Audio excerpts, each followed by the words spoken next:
Hey everyone, it's Frederick Kramer here, and in today's video I'm going to show you how to double your sales conversion rate, even if you're an introvert and without being inauthentic or something like that. In case you don't know me yet, my name is Frederick Kramer and I'm on a mission to revolutionize productivity by helping agency owners double, triple or quadruple the speed at which they get rich. So without further ado, let's get into that, because when you have double the sales conversion rate, you're going to make double the money. So sales, first of all, I'm not going to talk about everything on sales here, it's just about one part.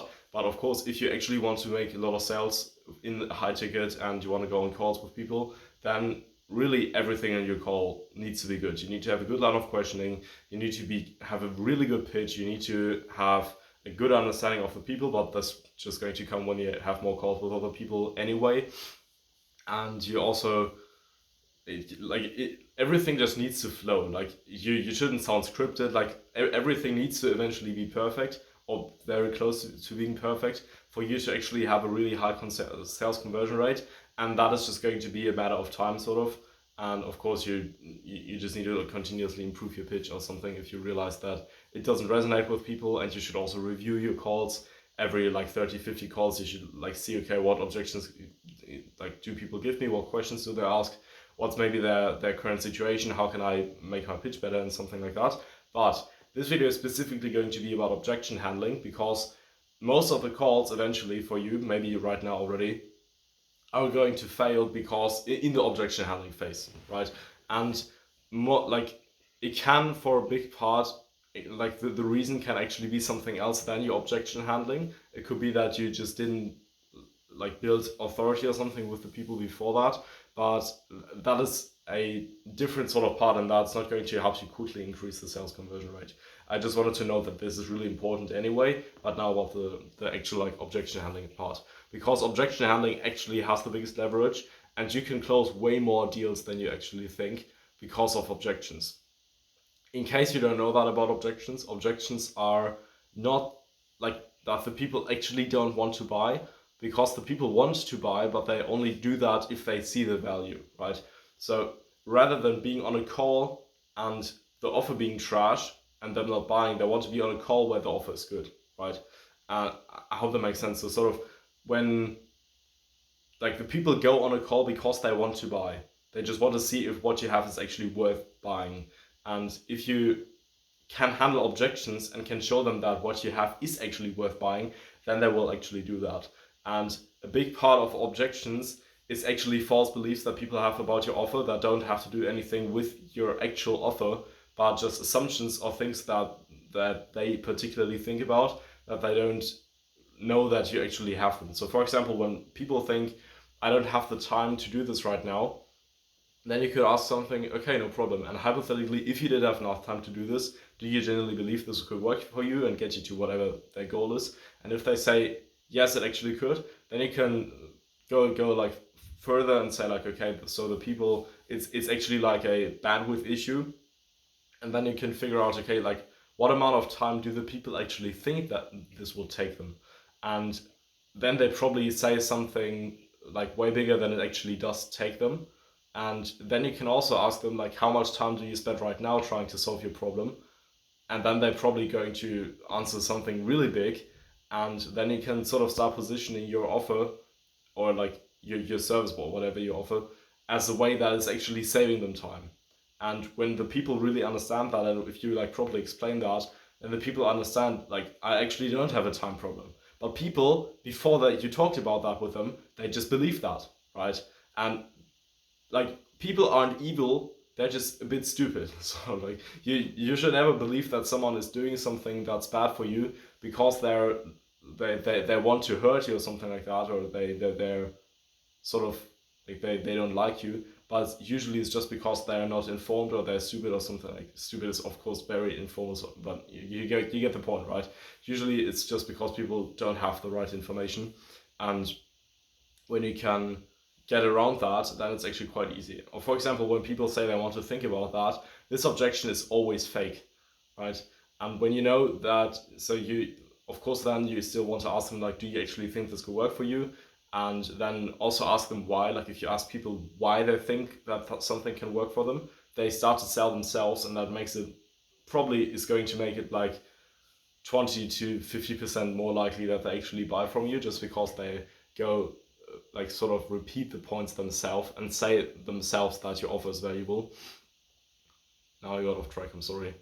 But when you, yeah, think about it, like, people don't need to think about it actually. They say that because they have a resistance and something else, but they are just very kind, and like all humans are just very averse to conflict, and they don't want that. And it's extremely, like, of course, I also used to be on calls where I was sort of looking if I wanted to buy something, and I was on one call where the person just didn't really understand my problem. They didn't really handle, like before I scheduled the call, I was like, I need this particular thing, I don't need the rest. And then the person was like, yeah, that's fine, you can go on the call. And then he was trying to sort of offer me something that I didn't actually need, and didn't say that I would need before the call. And he didn't really understand my points, and I couldn't sort of articulate that better. And even I myself had a huge like bias or tendency to actually say, I need to think about it, or let's get back to you later or something.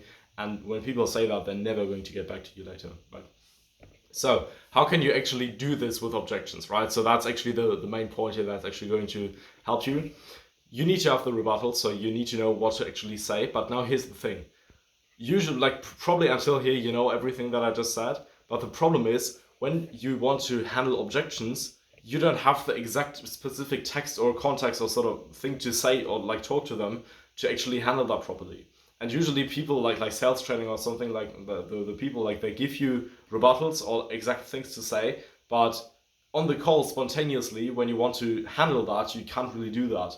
Maybe it's because they said something slightly different, or you can't like open the document that quickly, and if you make a pause, of course it's going to decrease their confidence, and you want to sort of like look for the right objections, or it doesn't work, right? And what you need to have is you need to have these rebuttals, like all the rebuttals, like everything, and it's a finite number, right? Maybe like 50 things or something to say. You need to have them in your mind, and they're mainly just like 7 objection types that they actually are, which is like, think about it, I don't have the time, I need to talk to my partner, I like now isn't the right time, but I have the time later, as opposed to I genuinely am too busy. Yeah. Like sometimes people are also just afraid, or they got scammed in the past or something.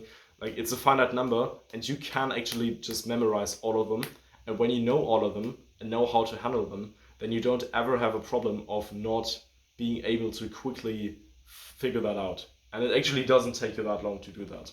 And I think I should get used to actually starting with the value in the video early on. But what you need to have, or what's extremely beneficial for you learning objections or specifically handling them, is a tool called Anki, so ANKI. And this is like, it's completely free, unless you wanted to have it on your phone when you have an iPhone, but in all other cases it's completely free. And what this tool can do is, it's usually a tool that medicine students use when they want to like memorize certain things for their whatever, like paper, like exams or something. And as you might know, medicine students have to memorize a lot of things, and it takes extremely long to, it's like, you might as well say like learning vocabulary, right? It's the same thing. If you like, it takes very long to actually do that, but when like the way that your brain is memorizing things is not by having a huge volume right now and then it just stays there, right? It doesn't work like that. Your brain is like, each time you see something or get reminded of something, you have like a curve of forgetting that, right? And when you see something for the first time, the curve is maybe like this, and then when you get reminded of that a second time, then the curve is a bit, how do you say, like less steep. I don't know. I should maybe learn vocabulary myself. But each time you get reminded of something, the curve is just more and more flat, right? And what this tool does is, when you learn something for the first time, you have very high frequency of being reminded of something, or having to like get the information from your brain, and it sort of like asks you a lot, like the vocabulary and everything. And when you do this, for example, you've done this like 10 times or something, and 10 times you already have the word, then it only asks you like every couple of days. And when you do this more often, it only asks you every couple of weeks. And if you do just know it first try, it sort of adapts to that curve mechanism that I just talked about, and it doesn't take you that much time to learn something. And it's really adaptive to what you already know or how well you know some things. Because for some reason, like for example, when you want to learn like vocabulary for a new language, for some reason, like some words you get them into your head easier than others, right? Same thing, for example, with objections. And what I want to talk about is you will just take the objections as vocabulary, right? So you put on in the top there, like the front of a card, you put there like I need to like let me review this and get back to you. And then below that, there's sort of the answer, and you sort of think, okay, what was the answer for that particular objection, and you sort of like I don't know the fucking word for that, but you just practice that, right? And you do this just for every objection. And in the title of this video it says about 30 days. And technically, if you improved your pitch and really improved like on your line of questioning and like went deeper into the pain, it will take you way less to like it depends on what your sales conversion rate is, right? If you have like 40% sales conversion rate and you're already amazing at handling objections, then this video, honestly, you can click off now, right? Because I'm not going to show you how to get to 80% or something, but like 40% conversion rate, sales conversion rate is quite rare for most of the people having an agency. And yeah, so you want to learn all of these objection cards and just improve your skill with that, because if you know how to handle objections and are not afraid of any objections, because you know that you have the exact answer for all the objections and that for each and every context you know exactly what to say, then it's just extremely easy, right? And within 30 days you can easily learn a lot of objections, maybe not all of them, it depends what sort of volume you put there, right? So what I'm personally doing is, and I started that recently, honestly, but like the person that I learned that from, like he's at like 40% sales conversion rate on scale, and that's why I have the confidence in that, and it just makes sense, right, to learn it that way. But what I do is I learn 2 new objection rebuttals every day, and of course like the app is sort of like reminding me of like the old ones. And in case you're interested in Anki, which you should be, honestly, because if you have a sales problem and you have any problem with objection handling, then you should, like, it's like the logical step is to know all the objections without having to look them up somewhere during the call, but just intuitively when someone is saying that. And if you want to learn them and like get them into your head then, or into your mind, then the quickest way is to use that app, very likely. So you should be interested in that, right? And when you have that, then there are 2 videos that explain Anki really quickly. It's a very powerful tool, so it can be a bit overwhelming. That's why I'm saying that right now. So there's like you just search on YouTube, you just search like how to use Anki, and there are 2 videos that I personally watched. The first one is about 10 minutes long, and I forgot the name of the channel, but it's like a channel that helps other people like learn new languages. Of course, objection handling is way easier to learn than a language, but or like some vocabulary. But you want to like watch that video. So it's like 10 minutes long. I think you should find that. It's like very simple, like in terms of the setup. It's about 1 year old, right? I don't know the exact title right now. And then there's another video that is a bit more in depth, that is I think like 4 years old and like 30 minutes long. But you can also just watch it on like high speed, you should probably understand. And then you know how to set that up, and then you know how to learn the objections. And when you have done that for 30 days, then you will know a lot more intuitively when you're on calls, when people object. You will also probably improve your pitch when you watch this video, unless your pitch is really good and people like that and they're just having like the objections. But again, a good pitch makes objection handling way easier, and everything else as well. And when you have that, then you're going to have way less trouble handling objections, so you're going to get better, so you're going to handle more objections, so you're going to close more deals, so you're going to double the amount of money that you make. And I think that's quite cool. By the way, if you have an agency, by the end of every day you feel like you could have done 10 times more, there's a link in the description where you can check out how I can help you beyond these videos. Doesn't matter to me really if you click that or not, what matters to me is that your time is being saved. So I just wanted to leave that door open. I really appreciate you watching this video. As you might see right now today, I'm a little bit sick or like a little bit tired, and I'm very much to the point. But yeah, I think it's actually quite good. So yeah, go learn like these cards and learn the objection rebuttals. And by the way, if you're looking for good rebuttals, you're just going to find a lot of like, just search for like high ticket sales rebuttals, watch a couple of people. I don't know if Alex Hormozi, Charlie Morgan, Sam Ovens have good rebuttals on their YouTube channels. Maybe they don't, but at least in their programs, like they definitely do have. But there are a lot of other people, like I think his name was like Bill Walsh or something, also had good rebuttals. So just look for certain things. The main objections that you want to learn to handle is just think about it, partner, timing, time in terms of like I'm not like I'm too busy, right?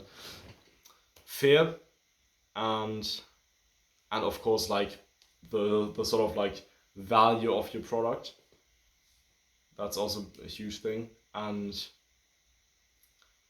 their actual trust, right? So like you might say like I'm going to help you get $1 million and this is really valuable, but when they don't believe that, then it's like another part, right? But yeah, so these are the objections that you need to learn. Go find the rebuttals, put them into Anki. That's going to help you. That's going to make you a lot more money, and you just have to memorize that once.